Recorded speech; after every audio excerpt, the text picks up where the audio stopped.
Welcome to the Research Works podcast, brought to you in association with the Healthy Strides Foundation.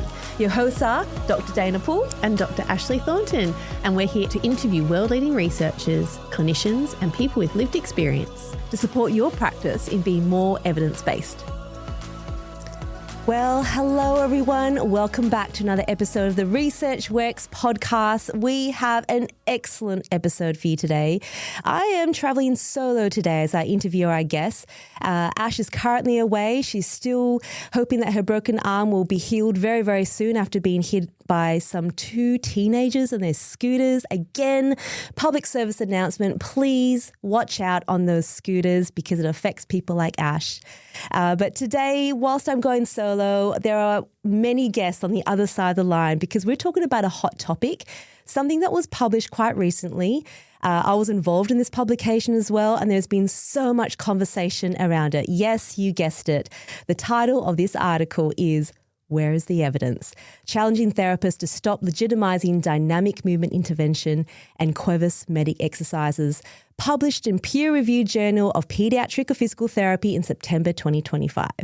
So we have our guests, our authors of this paper, Ginny Paleg, Álvaro Hidalgo-Robles, Roslyn Livingstone, and Dr. David Frumberg. Welcome to the pod, my friends. Hi. Good morning. Good night. I know there's many time zones here. We're traveling from Australia to Europe to the US and Canada, so it's quite a range here. And it's a beautiful combination of, therapists, clinicians, doctors, researchers to talk about this. So normally I do an intro for each of you, but I thought now that I've got all four of you guys here with me today, I'm going to get you to talk a little bit about what it is that you do during the day, because how we connected is through our clinical work. And I think that's a really cool story. So let's start with Dr. David Frumberg, first time on the podcast. Welcome. Yeah. Tell us a little bit about what you do. Yeah, I'm an orthopedic surgeon. My practice is divided in half. So half of it, I do complex limb reconstruction for kids and adults. But the other half, the more pertinent part, is I take care of people with neurodevelopmental disorders from birth to geriatric. And so, the full lifespan. That's amazing. Even just saying reconstruction, just to think about what it is that you do sounds incredible. Whereabouts do you work, David? A lot of tools used, a lot of power tools. A lot of power tools, yeah. I'm at Yale, which is in New Haven, Connecticut in the U.S. Mm-hmm. And it's pretty nice because I grew up in New York and it's close to New York, but not New York. It's not. People from New York aren't just showing up. Maybe they drive through on their way to Boston. But sounds like a lovely place. Sounds lovely. And you're also on the scientific committee for the AACPDM for New Orleans, which is happening just this coming week, isn't it? Next week. It's not too late. After this episode drops, get on a plane. Come talk to me. Come talk to Ginny. That's right. We'll be there. Yeah, it sounds like it's going to be an incredible conference. And we've spoken to so many people already of these breaking papers that are hot off the press. So much to talk about there. So thank you for joining us today in your very busy schedule, David. It wasn't easy to make sure we could find some time here with all the work that you do. So grateful for you to be here. Moving along now, we've got Roslyn Livingstone. Welcome back to the podcast. How are you? I'm fine, thank you. Now, you've got the earliest hour, so let's just let everyone know it's 5 a.m. for you. So you look fresh, You look pretty amazing. Do you mind telling everyone a little bit about what it is that you're doing at the moment? Well, I'm an occupational therapist. I'm based in British Columbia. I worked for over 30 years at Sunnyhill Health Centre in Vancouver, doing seating, mobility, and assistive technology assessment with kids with complex disabilities. And I've been focusing the last 3 years or so on more education and research, working with some projects with Ginny and Álvaro and other colleagues overseas on projects related to hypotonia, the evidence for seating, standing, and now I'm focusing on research. Back to my main love, which is early powered mobility with kids with cerebral palsy primarily. That is brilliant. Embarking, what you didn't say is embarking on your PhD, might I add. Pretty incredible, but Sadly, a lot of must clinical be crazy. background. Yeah, no, absolutely. If you've got to do a PhD, absolutely, I would agree. As someone who's no stranger to that is Álvaro, who's currently finishing up his PhD. Welcome back to the pod, my friend, all the way in Spain. Tell everyone a little bit about what it is that you're doing at the moment. Well, still with a PhD.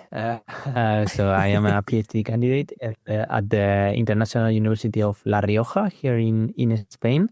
And I am a pediatric physical therapy and researcher in preterms and infants with brain injury. Mm-hmm.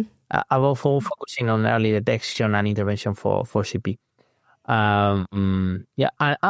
For scientific credibility and for its sake, after our last podcast, I made sure we have a reference from episode 4 there. He's nodding his head in approval. That's nothing fabulous. Today. Yep. Prequels or prequels. Thank you for restoring credibility there. Well done, Álvaro. Lovely to have you back on the pod. And of course, we have the wonderful Ginny Paleg. Welcome back to the pod, Ginny.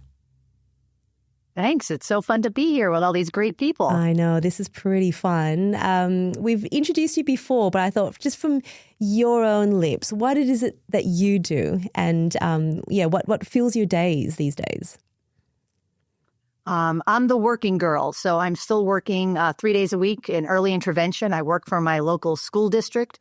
I live about 8 miles from the White House, so it's a busy part of the country, although I grew up in New York, not far from David, so we have a lot in common there. But I still change diapers, I get thrown up on, so I'm in it every day. I do lots of coaching and childcares. I go to parents' houses.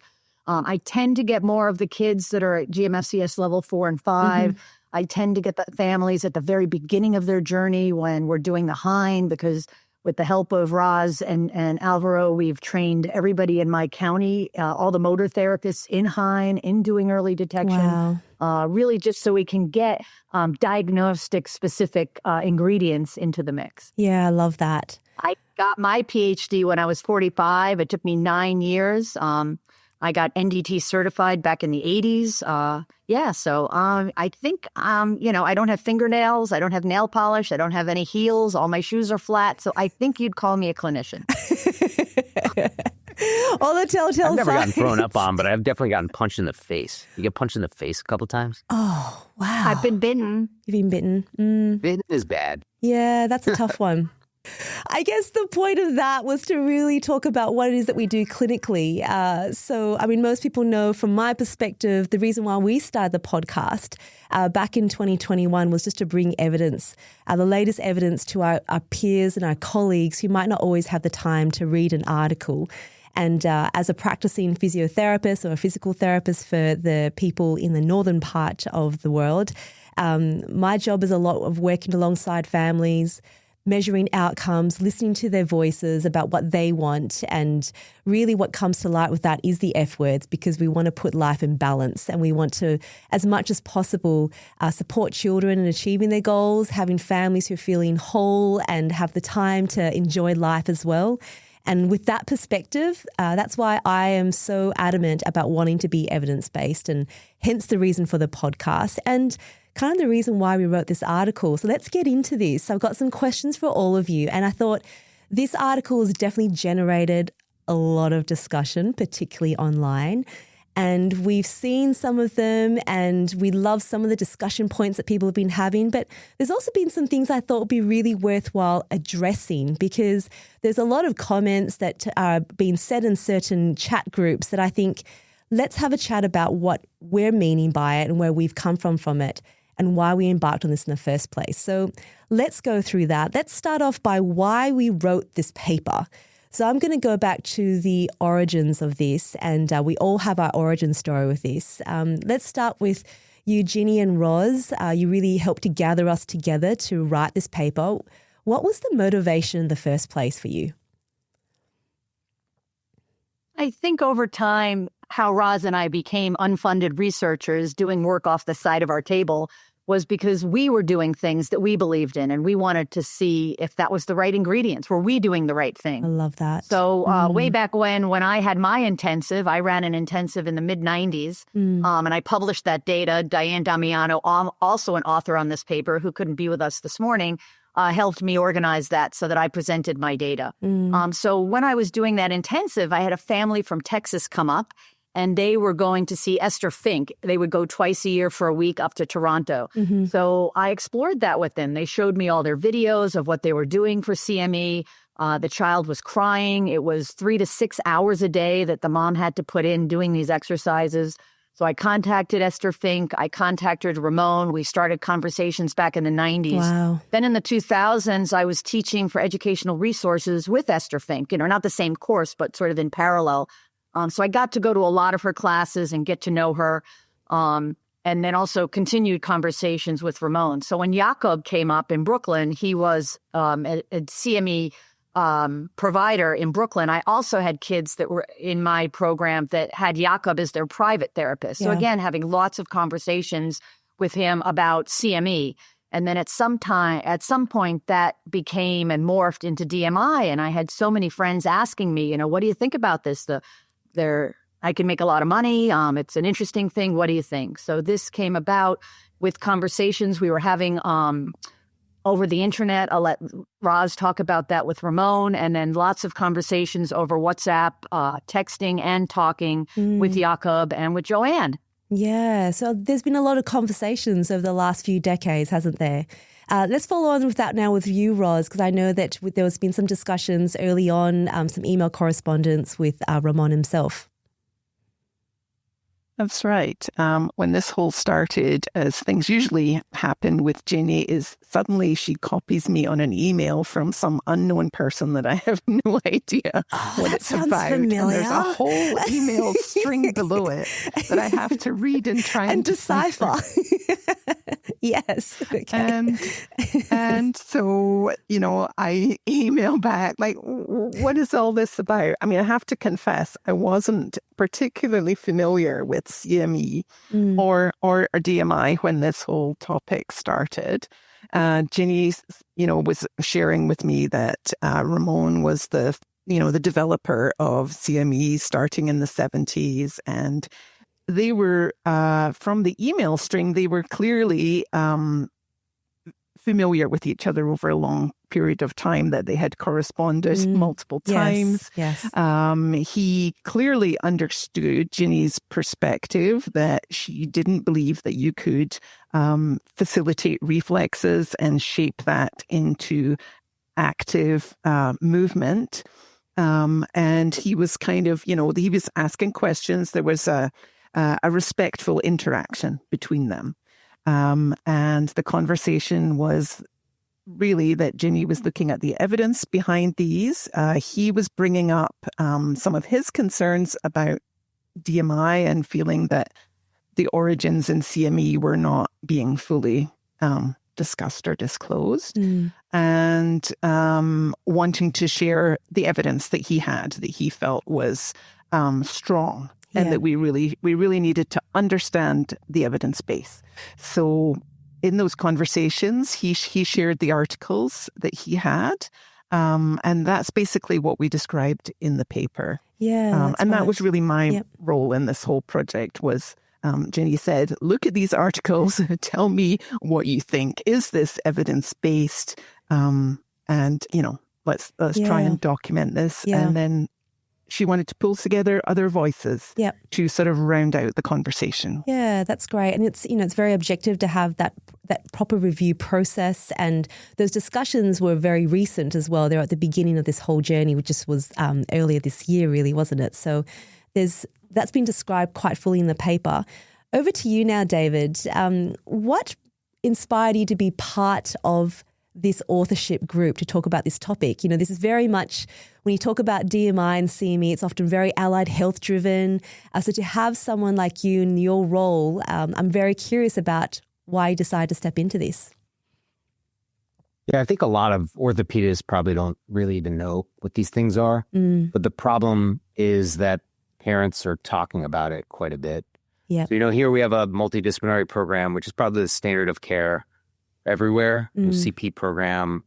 You have new people coming in, and we see, all ages. So like I'm seeing 70-year-olds that Wow. obviously like they had a much different experience when they were younger. But the parents who really want to do a lot and are on social media quite a bit always kind of come into the office asking about these things. So as a clinician who's trying to know everything to be a better understood, or I would say better educated, I kind of learned about it myself. And at first, at face value, I thought this therapy looks like maybe it makes a lot of sense. But then I couldn't find a single piece of research for it. And that was independent of Ginny like nagging me about this, that was way before. And the other thing that happens is that there's a lot of people, so I didn't realize at first, but sometimes to do these therapies, you have to pay an exorbitant amount of money. And a lot of people just don't have the means to do that. And I had one very specific patient, it comes to mind, they're not very wealthy people at all. And they would repeatedly crowd fund, raise money through their church, through all these things to send their kid to get these therapies. And I was like, come on, man, kid doesn't have like a good stroller. Like, wouldn't you maybe spend the money a little bit better? So I just felt like from an equity standpoint, it wasn't great. And so then I looked into it further, and here we are. So I think we have a duty as doctors to not just kind of hide behind our familiar toolbox. Like I shouldn't go in there and say like I just do bones and like cut things. These are patients who are coming for expertise. Yeah. And so I had to learn about what this was. And then once I found that there was no evidence, it was driving me crazy. Yeah. Enter Ginny. Yeah. And then there we have the context. I love that because you're absolutely right. In those clinic rooms, families do see you as the expert. They wait, to see you. They've got all these questions for you and they do want your opinion. And your opinion matters a lot in that. So I think directing people to, clear sources of information is part of our duty. And I love that curiosity drove that for you, David. What about... It also happens to be a really tricky time, like in the world. There's a lot of question about science. Yeah. And so like I'll have interactions in the office where, I'm not saying like don't do certain things. I'm just saying I'm at an academic institution. I give evidence-based recommendations, and I can't recommend this. There's no evidence for something. It's no different than surgical techniques. Yeah. So there's a lot of uncertainty based on, just the way people feel. Yeah. No, that's wonderful. Álvaro, I've seen you on social media a fair bit, talking a lot about this particular paper and speaking beautifully in a way that I cannot understand. Then I press the AI and it translates you into English and I go, wow, that's your voice. What's been the response here from the Latin America world? Like you seem to have had a lot of people interested, from the networks that you have. Can you tell us a little bit about that?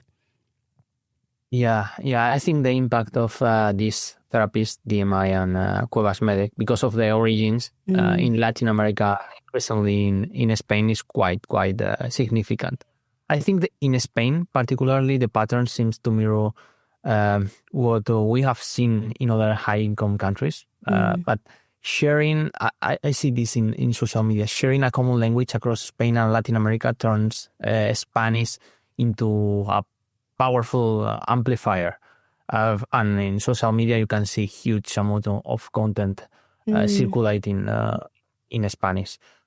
And then just like other countries, we see Cuevas Medek or DMI outside the public health system, reported as innovative therapy and spreading fast from therapists and private clinics and eventually to family groups. Wow. But as David said, the situation is even more concerning in low and middle income resource settings, where the investing in non-evidence-based intervention doesn't just waste resources, it actually deepens the inequities. It pulls the limited time, money, and energy away from school, from family moments, from time at the park, and from intervention we know really make a difference. Yeah. And yet it's precisely in these regions in Latin America where so many clinicians and researchers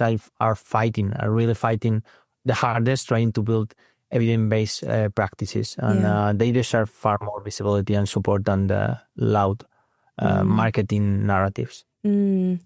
Thank you for sharing that. That's incredible. And I think we're all saying the same kind of thing here. And I love that, one of the main themes, if I'm doing a thematic analysis on the social media posts and how people have responded to this, the criticism of not consulting CME and DMI founders doesn't really hold weight here in terms of the exploration has happened over a number of years, in fact, decades. And from everything we've been talking about here, there's been years of consultation, and it's not just been with the founders, it's actually been with families who've engaged in these kind of interventions as well. I'm going to throw over to you now, David. When it comes to interacting with families who are engaging in these therapies, are they describing it to you in terms of what it looks like? Are they drawn to it through social media? What's your impression about how families are finding this particular intervention and how they discovered it, I guess? I would say social media is the nail on the head. I mean, this is it's 2025. That's where people get their information. Which is scary. The problem is when you, I know. So I call it TikTok therapy, because that's where they learn about it. Yeah. Yep. And again, do the research and tell us that it's great and it works, and we'll all be very happy that these people were doing it. But until that happens, I feel like if you have limited time, limited resources, like Álvaro was saying, why would you not spend that time and resources on something we know works and not do this other thing like the new best and greatest? Yeah, that's absolutely true. I think when it comes to that and what people see on social media, I think we should spend some time on that a little bit, because that is the part where people like bring it up and go, well, I see that it works with my own eyes. I don't need to do the research to show you that this works. I can see it with my own eyes, and there's no need for any measurable outcomes. And one of the quotes is often that we've seen from one of the founders is a lack of evidence is not evidence of lack of efficacy, which basically applies to everything. So what they're trying to say is what we see with our own eyes is enough. Álvaro, I know you've got some things to say about that. Do you want to talk about that a little bit? Because visually people are judging this intervention based on that and really disregarding any other evidence. They're using the anecdotal experience as a form of real world evidence. I read like that days. And I think an important point is that we are not dismissing therapists or families' experiences. They are valuable, they are necessary, but clinical observation, as you said, or popularity or likes on Instagram, they are not evidence. They don't prove an intervention's effectiveness. Children, as we will be talking about, improve for many reasons. And the problem is that they are doing it. They are doing this kind of therapies without accepting the basic rules of the scientific knowledge. And I mean, we are not a secret society to bring down. I would be happy to do them if it actually made any sense. And I think that's such a good, important point, isn't it? Because often these interventions are applied to very young children. And we know that maturation is a very real thing. DMI is often sprouted for something for all conditions and something that all children can have. So a child with CP is going to progress differently to a child with global developmental delay or someone without a diagnosis, without tone, without spasticity and dystonia versus a child that does have that. You're going to respond at a different rate, but children also do develop as well. So let's talk a little bit about maturation and why that needs to be an important consideration, and that's where outcome measures comes in.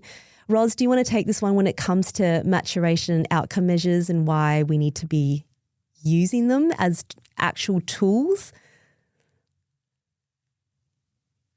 Well, I think that's when we looked at the studies that were shown to us as being evidence of the effectiveness of CME, because that's where the bulk of the evidence that we could actually find that's been published.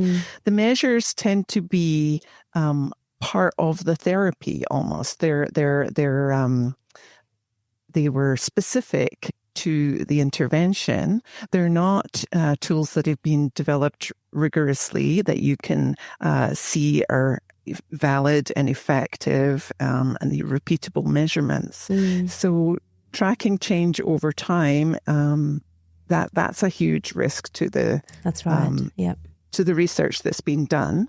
And children, as you say, are changing and developing all the time. So most of the case reports that have been published, we don't know how those children were going to progress. That's right.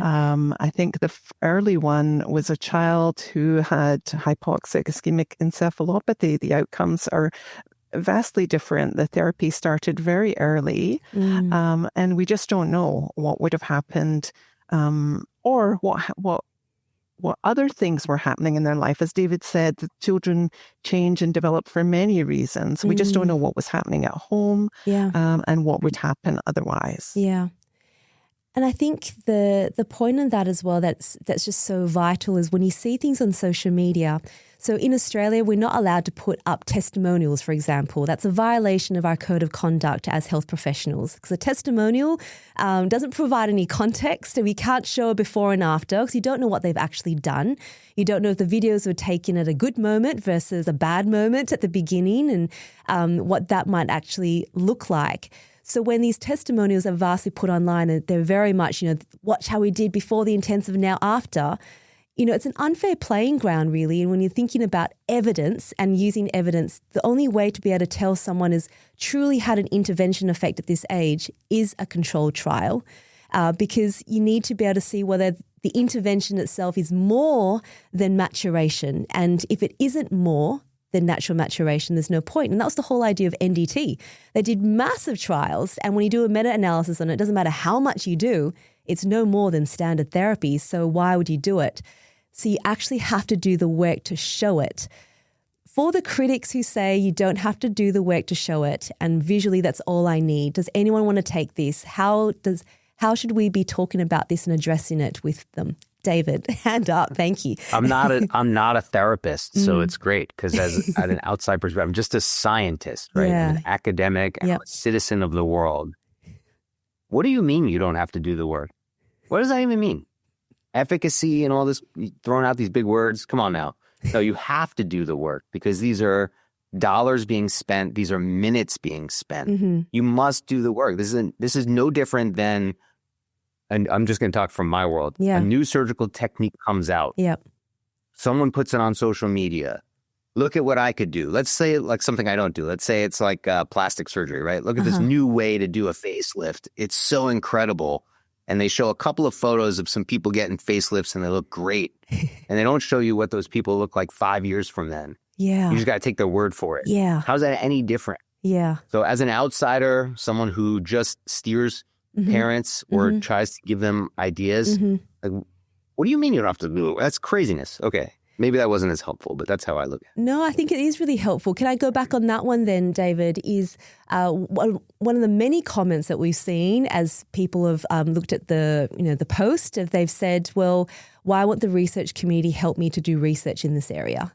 Oh, yeah. So the onus is someone can. I mean, if there's someone listening to this who wants to research it, that would be awesome. Like we're not saying don't do it. We're just saying stop putting it on a pedestal. Yep. Don't put this at meetings. Yeah. Don't glorify something that has not been proven yet. Yeah. Maybe it gets proven positive. Maybe it gets a red light. Maybe it gets a green light. Who knows? Yeah. Right now it's just a yellow light, maybe a red light. Yeah. So. Yeah. And do the work. Álvaro, you had some things to say about that as well when that comment's come up a lot is asking, people to do the work to prove DMI. What are your thoughts on that? Yeah, we have a sentence in Spanish to talk about this. It's like le dan la vuelta a la tortilla, no? It completely flips the logic, the scientific logic. The burden of proof doesn't fall on those who question a method. It falls on those who promote and sell and earn money with this. And anyone commercializing a therapy or a product or something has the duty to prove it works before offering it to families. So I think it's not very difficult to understand. And as David said, it's something that applies to almost everything. Yeah. I think that's absolutely right. And, the issue here is that DMI as a course has been sold to many clinicians, right? It's you pay for this to learn how to do this intervention. And even on their website, as we quoted in our paper as well, calls it this new research methodology based on evidence. It isn't. So in terms of selling a course, there needs to be some transparency there about the work that's been done for it. Is there, I guess from your perspective, Ginny, when it comes to doing that, you do the GMFM a lot. We talk about the GMFM a lot. We talk about mapping it to percentiles and really tracking progress over time. What is the main point about doing outcome measures? Because what I'm hearing a lot is I can see a difference, but I'm not going to measure it, or I can't measure it. Like there's not enough outcome measures to be able to measure what I'm seeing. Which I find troubling as a clinician. I think you can do goals. There's objective measures based on task specificity. There's a lot of outcome measures about that. What's your comment to that? There's the right tool for everything. David proved us that this morning when he came up with all his cool podcast tools. So there's the right tool. And Peter Rosenbaum loves to say, what's the question? So I think what I'm seeing in some of the studies that I'm looking at is the tool they picked wasn't the right one to answer the question. And that really goes back to why we did this in the first place. And it was this, David's come up with this beautiful time toxicity. Families were choosing, instead of going to Disney World, instead of going on vacation with their families, to do these intensives. And that just didn't seem consistent with what we know now works best. So we know that leisure activities, we know that participation, that being with your family is the valuable thing. The promise of fixing, the promise of curing is written up in this beautiful article. Roz, what's the title of the article that the adults wrote? It's the tragedy of promising happiness through overcoming disability.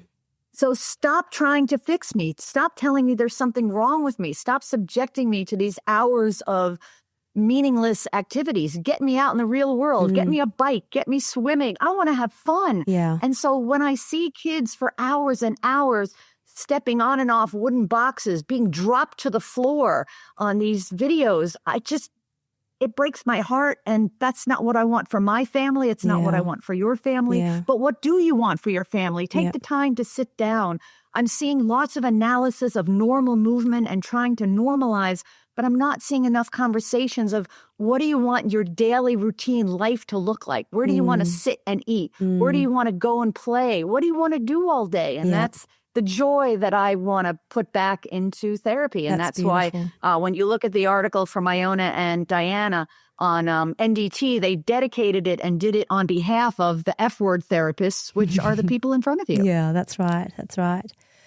What happens when, the other part of the conversation that's starting to come in some of the comments as well is adding DMI to your toolbox. So as a clinician, I just have it in my toolbox and I can do task-specific practice, I can do goal-oriented, I'll do DMI, like it's something that I'll do. And the quote is DMI is a completely different approach. It integrates all of these things with strong scientific evidence. Álvaro, what do you say about that? Because I think that's something that we're both pretty passionate about the toolbox analogy. We were talking about this yesterday. And I think if you already have a good pizza, if you already have a good toolbox with yellow, with green ingredients, you don't need to add pineapple. You don't need to add the red ones. You shouldn't add pineapple. So it is not a better choice to... That might be more polarizing than I love that though. Yeah, why would you need to add that? I like pineapple on my pizza, just want to say. I think everyone it's likes it, they just don't want to admit it. They just feel like it's odd,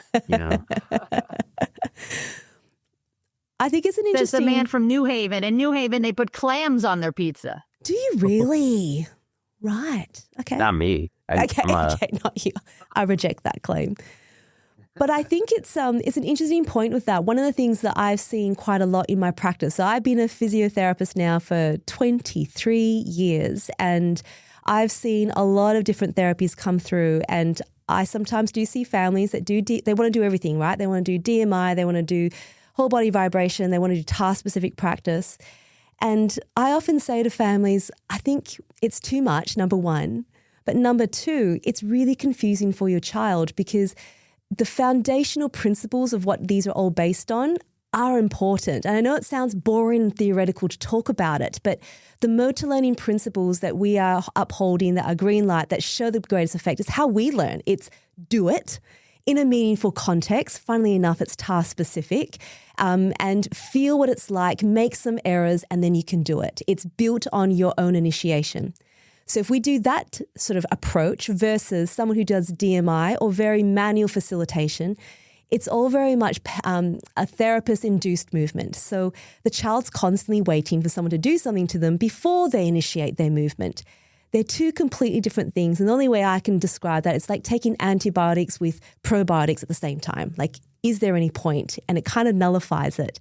But I've seen 15-year-olds who've come to my clinic who've done CME or conductive education for most of their life, and they come and see me, they can stand. They can stand really well.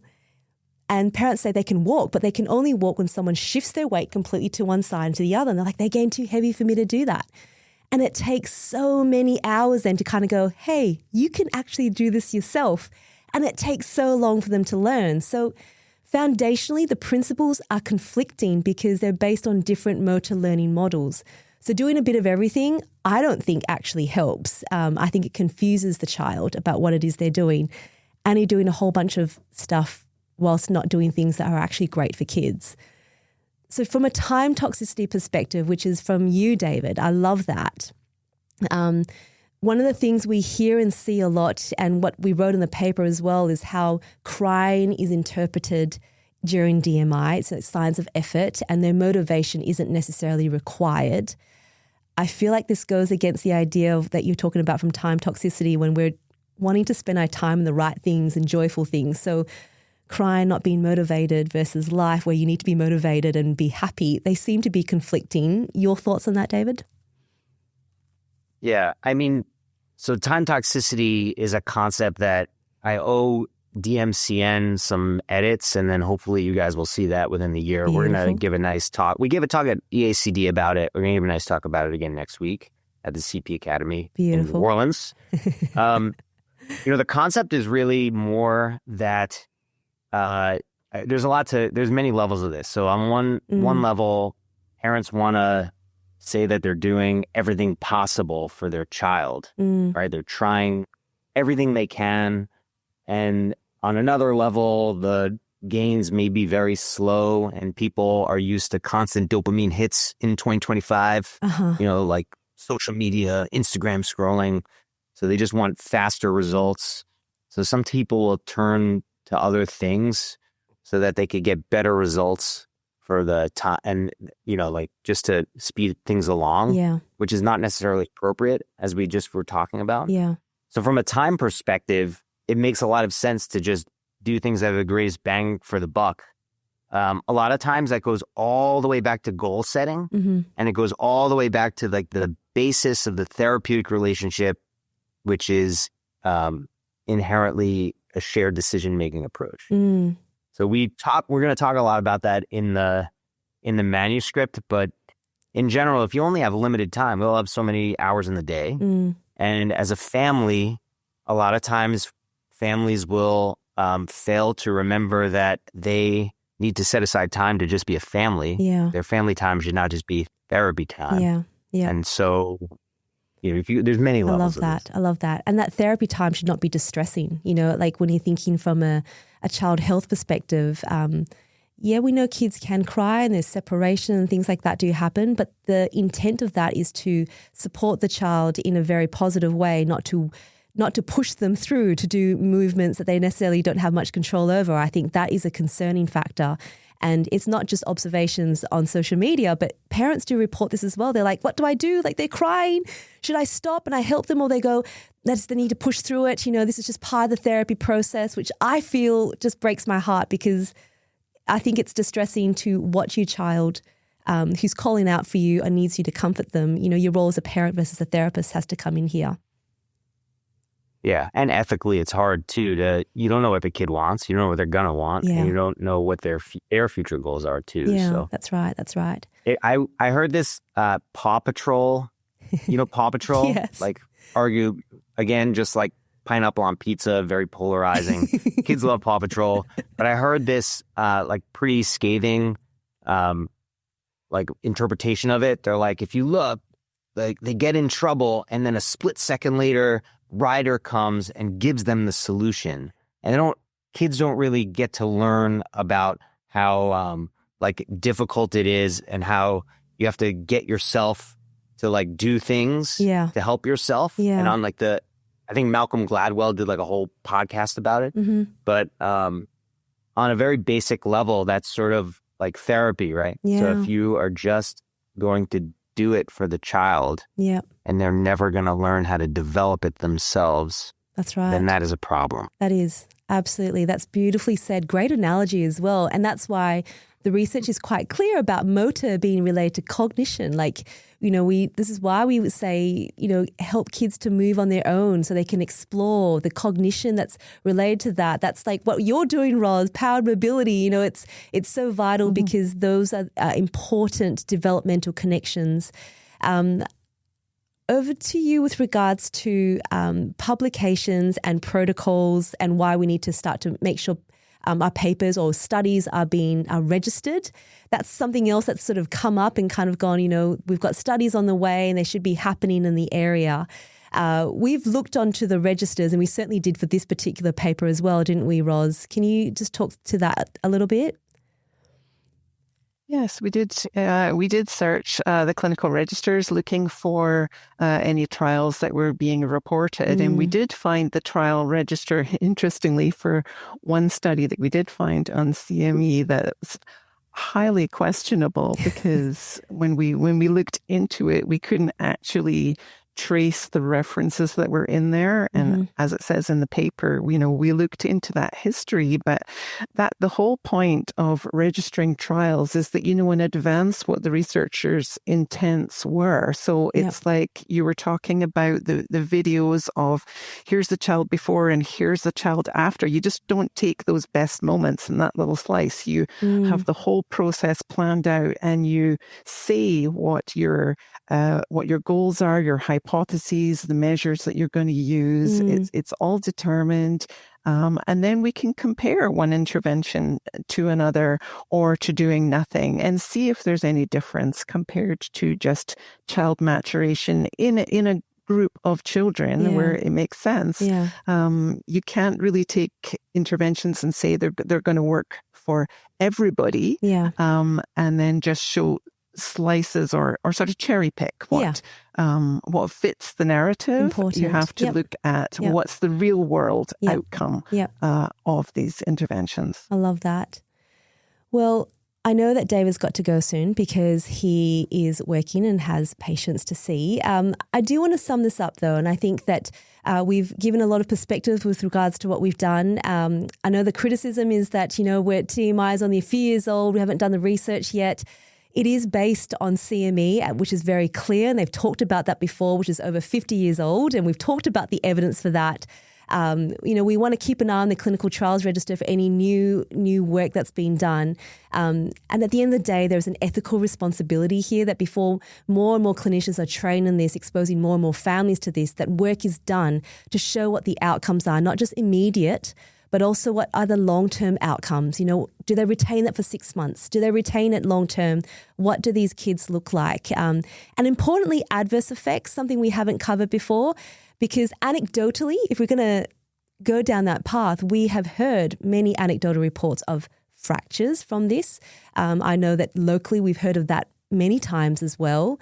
Anything to say about adverse effects, I suppose, Dayna, from an orthopedic surgeon's perspective, like These should be reported if we're hearing about this, right? I've heard of fractures. Yeah. Fractures is, it's like always really tricky because you know, fracture in therapy, like you're in a tough spot because you gotta, say, it's okay. Whatever. It's just a tricky thing, but I think someone should probably research, all the adverse events. Yeah.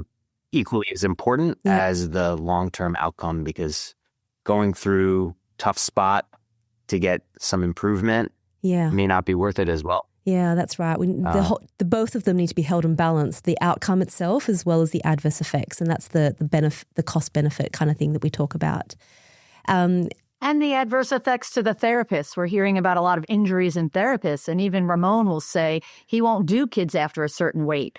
Jakob is now saying he won't do kids with hip hardware. Like, we have to really know what the effects are of these rapid velocity, high velocity, over the head kind of maneuvers that people are doing. And what we say in the article is we remind you that in most countries, you are a mandatory reporter. So that if you do have an adverse reaction in a therapy, that has to be reported. That's on your license. And at the end of the day, that's why you do research, is to go, are these anecdotal reports real? Or are they not? And it goes both ways. You can't ask for research, but then not want to hear about the results. But you can't also say we don't care about the results when it comes to adverse effects. Like, you can't have it both ways. And I think doing the research looks after both of them, and we are very clear about what they should be. So whilst there's a growing interest in DMI, and some people say that shouldn't be dismissed, I suppose what we're really calling here for is a fair discussion. This is the first paper to sort of draw attention to it. And I think by the time we get all these personal attacks on it, I'm not sure there's much there to go. Let's just do the work. Let's encourage people to do the research in the area and allow families to make an informed decision. Final comment from each of you before you have to go. Should we go through first, David, in case you have to head off? Final comment. I think Paw Patrol is awesome. Learning from there. Again, I think it just has to be stated, the purpose of the paper is not necessarily to trash talk or trash any specific thing. It's to challenge everybody to look for the evidence. That's right. Yep. Beautifully said. Álvaro, final thoughts? Say nothing better than that. I know. He said it well, didn't he? Should have had him last. Now we're all just agreeing with him. Ros, anything else to add to David's comment? I'd like to say something that Álvaro said in his post, that nobody's denying that therapists and people who are passionate about this may not have the best intentions, but, we've learned from history that often people, interventions were truly believed in until the evidence showed otherwise, and we just need to see what the evidence shows us, and that's what we've tried to start the discussion with. Yeah, and that's a transparent discussion to support families, really, isn't it? This isn't, like we said, this isn't a witch hunt. I think I saw that written out, this feels like a witch hunt. This is just bringing attention to an area of a very popular therapy that we see on social media that has no evidence to support it. So do it, a call to action. Ginny, final comment from you. Come to New Orleans, come to Ireland, go to the conference in Australia, make friends, do research off the side of your desk. And if you believe in something, it's up to you to show that it works or doesn't work. But there's no excuses. We're not getting paid to do this. We just made friends at conferences. We are very curious. We want to learn and listen to more Research Works podcasts. Well, thank you very much. I absolutely love that. Thank you so much for being on the pod today across the many different time zones. Love working with you and these great opportunities that we get to collaborate. To all of our listeners, I hope you enjoyed that. I hope you enjoyed the conversation, heard the heart behind why this paper was written, and how we want to move the field forward. And research really allows us to do that when it's done in a way that really listens to families and has great outcome measures and reports what needs to be reported. So thank you so much for listening. We'll put a link for this in our show notes as well if you haven't got it already. And if you've got any questions, always send them in as well. But for now, we'll say thank you to everyone. Thank you to you on the other side. And goodbye, everyone.